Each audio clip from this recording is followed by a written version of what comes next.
Sa patuloy na dikain ng kapulisan na magsilbi sa katuwang sa komunidad, matagumpay na isinagawa ang 3 araw na medical and dental mission sa La Union. Sa ilalim ng programang Serbisyong Bayanihan, katuwang ang lokal na pamahalaan ng government organization na Confederate Sentinels of God. Yan ang balitang inihatid ni Police Corporal Joanna Marie de los Santos.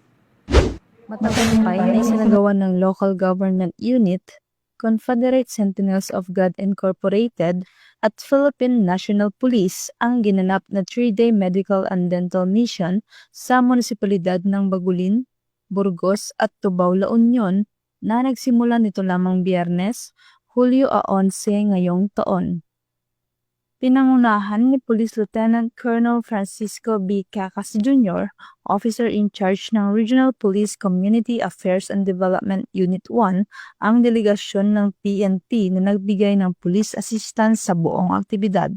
Ang serbisyong bayanihan na ito ay suportado ni Congressman Dante Garcia ng 2nd Distrito ng La Union, Honorable Kenneth Paulo C. Tireng ng KM Ngayon Na, mga alkalde ng nasabing bayan, at iba pang miyembro ng CSG na pinamumunuan ni FDR Alvin Constantino.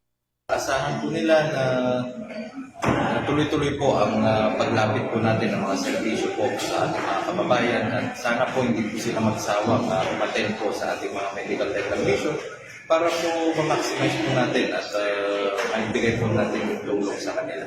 And maraming salamat po sa lahat, mga volunteers, mga personal po ng PNP sa pagtulong po at pagsuporta po sa ating mga programa po tayo ng medical dental vision. Sa ngalan po ng ating Chief PNP, Nicolas Torre III, ng PICAG, Brigadier General Marvin Saro, at lahat ng community relations ng PRO1 at support unit ng PICAG dito sa 2nd District of La Union. Maraming salamat po sa inyong partisipasyon. Napakalaki po ng parte at halaga ng kapulisan kasama ang sibilyan sa pagtutulungan upang iangat ang maralitang kababayan. Maraming salamat po sa inyo. Umabot sa humigit kumulang 2,000 benepisyaryo ang nabigyan ng libreng medical at dental consultation, kabilang na ang pamamahagi ng libreng gamot. Yaman mi ko na po sa kasla nagayatan na po sa ito yung in may kayo to nga may tumulong kadagiti patanaw da kami dito sulsulino kabanbantayan manmanuti ka kasi nga parang di ko na ako nalabit pagayatan niya po Diyos ngayon turong na kayo dito nga may tumulong kadagiti kada kami ito nga kaadwan natin nakakaasit ipanagbiag na. At siyempre, wada masakit kada kami.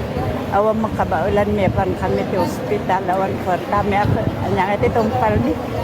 Nagsagawa rin ng PNP ng pamimigay ng flyers na naglalaman ng crime prevention tips, LCAC at PNP Isumbong hotlines. Naging makabuluhan ang naturang aktibidad na nagtapos kahapon araw ng Linggo. Isang patunay na sa tulong ng pagtutulungan ng pamahalaan, pulisya at mga pribadong grupo na ihahatid ang serbisyong tunay at may malasakit para sa bayan. Mula dito sa Ilocos Region, ako ang inyong PNN Correspondent, Police Corporal Joanna Marie de los Santos, alagad ng batas, tagataguyod ng balitang pulis.